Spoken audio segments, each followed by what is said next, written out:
On this episode of Inside the Mind of a Hacker, guys, I'm going to walk you through exactly step by step on how to become a real world cybersecurity hacker. Let's begin. So for those of you that don't know me, I've been a private advisor now for over almost 10 years now. And I've worked with really large customers. Now, the biggest forte of mine is around the real world. I don't have a qualification background. I've never gone to university. I've gone to TAFE here in Australia, but I don't have any formal qualifications in terms of cybersecurity. So in this course, I want to give you a practical, hands-on deep dive into the real world of cybersecurity and ready for you to see what it's like to be in the real world of cybersecurity. So an introduction into this course, I want you to be qualified and ready to be a hacker. Now, obviously, you're not going to learn a whole lot in this series. However, I'm going to give you real hands-on, real life, real world scenarios to prepare you and give you a glimpse of what it's actually really like in the world of out there. So first off, we're going to do a quick introduction into hacking, what it is, how it works, and obviously the ethical component of that. So we don't want to be in trouble. We don't want to cause any problems on anyone. We want to be very ethical in our approach. At the same time, we want to know a bit of both. So the biggest important thing is there are two worlds. We want to be positioned both on the bad world. So we need to know what's bad. And then obviously what's good. So to be using the bad and the good together and having that mixture of combination, I think you need to have one foot here and one foot there. Get a real understanding of how the bad things happen and how they work, and having knowledge of the bad things in order to do the good. Then we're going to take a quick look at some terms and methodologies and approaches that we're going to take. And obviously the real world approach. I'm not big on textbooks and I'm not big on previous methodologies of approaching things. I want to see how maybe you'll approach things in the real world, going outside the box and the book, and approach things head on, direct contact, and see how that sort of goes from there. Then we're going to look at reconnaissance and footprinting, the easiest way to identify systems and see what ports and operating systems are running, and get an understanding of exactly our target. So let's say, for example, we've got a couple of web application servers that we want to take offline. We want to basically do some reconnaissance on those web services, I guess, who they're running, who are the hosting providers, what are the operating systems on that system, when was the last version, when's the current version, has the system been rebooted, has it not been rebooted, do we know the day and time where the system was last rebooted, and I guess to identify the actual target very granular so we know exactly what's vulnerable and how to exploit that particular vulnerability. And that comes along with footprinting as well. We want to particularly footprint the operating systems. We want to basically have an operating system and identify what the operating systems are, what ports are open, what ports are closed, what technology is being used, etc., etc., etc. Then we want to take a quick look at social engineering, and that is my personal favorite. I love social engineering because it's about deceiving people. And for those of you that know that, social engineering is one of the easiest ways to hack into a system. We don't need to worry about firewalls. We don't need to worry about policies and procedures.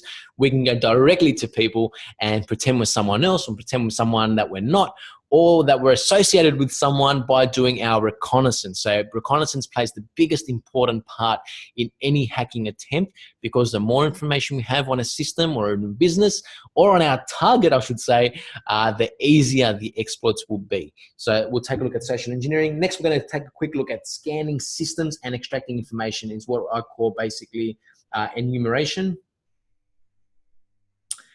So we want to take a quick look at, I guess, how do we actually scan systems in the real world? So if we have a network or a particular system within a system, such a virtualization system, how do we actually scan that system? So, and then how do we extract information such as enumeration? We want to identify what protocols are running on that system. We want to know exactly what else is associated with that system. And then from there, we can do what I call a pivot point. Once we compromise a particular host, we then can, depending on what host that's connected to or whatever, we can then sort of shift our focus from this guy to maybe go this way, or from there, or to there, or maybe to all three of them. And then from there, maybe we can have another host, or another host that's associated with this guy, or another host that's associated there. And then we can maneuver which way we basically want to go and how far down the rabbit hole we actually want to go.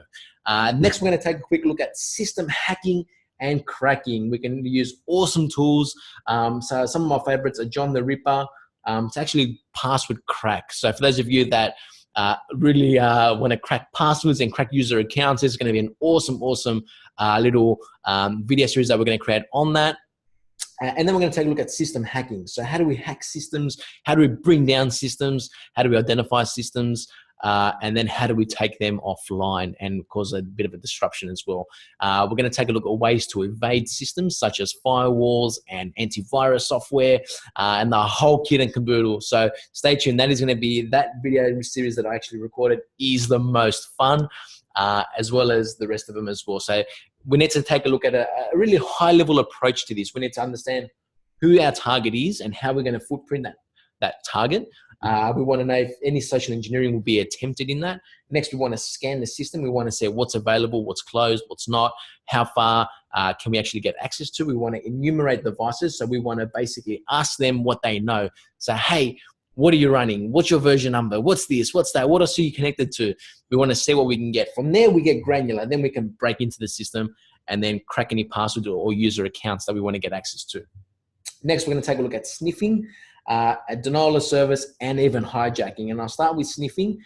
Many modern devices right now actually prevent us from sniffing networks. So there's ways to obviously maneuver around that. So when we sniff a network, it becomes very noisy. So most really great appliances nowadays will actually detect sniffing and will stop it before it even begins. However, there are many ways to actually evade that, and we're going to go through each and every step of those as well.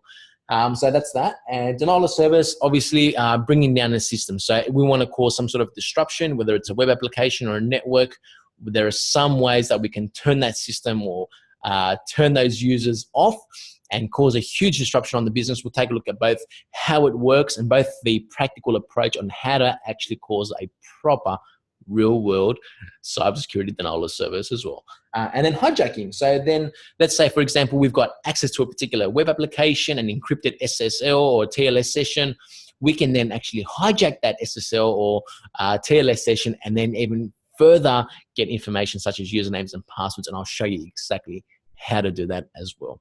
And then obviously there are bonuses, more free resources and tools. I'm going to give you some tips on how to become a proper ethical cybersecurity researcher, along with another great bunch of tools and resources as well to help you in your Army knife and Swiss Army toolkit as well. All right, guys, this is going to be a super fun video series. I hope that you love it, and I know that you will actually enjoy it.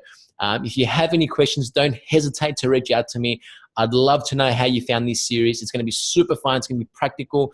It's going to give you a real life glimpse into the real world of cybersecurity. Guys, this has been so much fun. I can't wait to begin this course. Let's begin right now. I'm super pumped. Let's go.